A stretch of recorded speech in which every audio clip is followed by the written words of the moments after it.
Hey, good morning. Let's go over today's trade plan. So in the overnight session, we had key support at 2043 to 2046, and buyers were active there on the pullback. And at this point, we know that yesterday the market broke out to a new all-time high. S&P and Nasdaq broke out, and the Russell actually failed to move higher and is showing continued weakness. So we do have that negative divergence that's in play between the Russell and the other markets, but that has been the case for several days now. So, we're seeing that despite that weakness in the Russell, the other markets are continuing to go higher. So it's something to be aware of, but not something to necessarily trigger a short in the S&P and Nasdaq. We would still have to see a breakdown in those markets in order to flip our bias. So heading into today, the main idea is going to be to look for the buyers to step in at 42.75 to 44.75 and to see whether yesterday's breakout is really valid. So yesterday we got the breakout, today's the test of that breakout. If buyers can hold it above 42.75 to 44.75, then we know that it's a successful breakout and we could continue moving on to new all-time highs. But if we fail and the market breaks below initial support, then we have to be a bit more cautious on the long side, because at that point we could go down to 39 to 40, which is essentially the start of yesterday's upside move, and potentially even 36 to 38, and those are the next inflection points. And if we break below 39, at that point it would put the entire breakout into question, and it would start looking like a failed breakout attempt. So then we really have to be careful on the long side and perhaps even start looking for trades on the short side.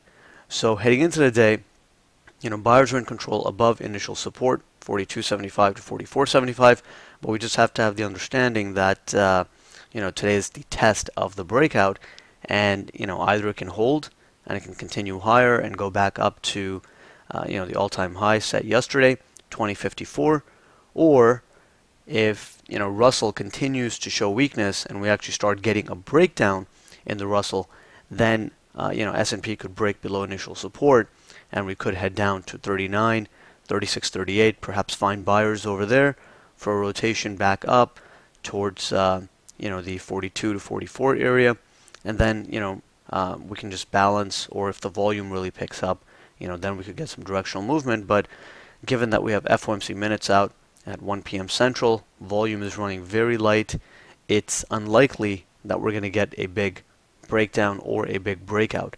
When volume is this light, usually the market moves are very choppy, and generally there's a lack of follow-through in directional movement. So trade location becomes really important in a market like this where volume is really light, and if you're not getting in at a good at a good spot at a good price, then it can be difficult to hold a trade. It can be difficult to really get any decent reward to risk out of it.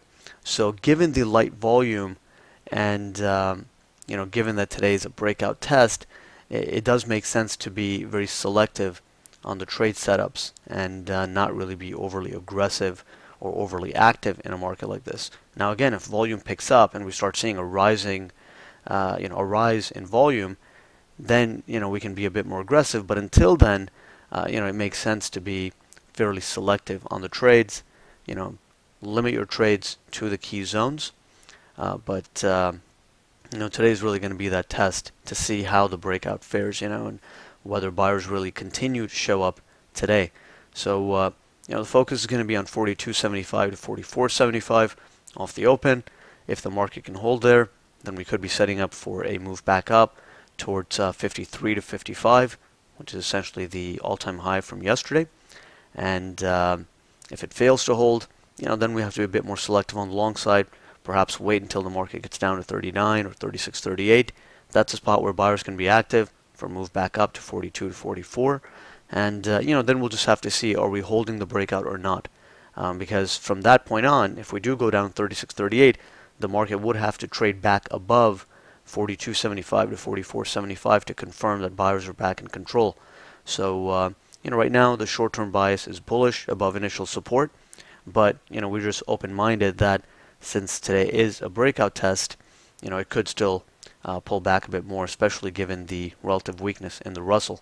But we don't want to have a bearish view on the market until we actually see a breakdown, until we actually see the S&P and NASDAQ proving that the sellers are being a bit more dominant. And the minimum that the sellers would have to do is break ES below initial support in order to even start taking short-term control. Until then, buyers are in control, and we could be heading back up to 53 to 55. So that's going to be the primary scenario as long as initial support holds. If support breaks, then we could get more of a balanced type session above 36.38, and volume picks up and we start getting some bigger downside bars on higher volume. Then we can look for even short setups on any bounces back up. So those are our main thoughts. Let's see how well the buyers hold it up this morning, and we'll take it from there.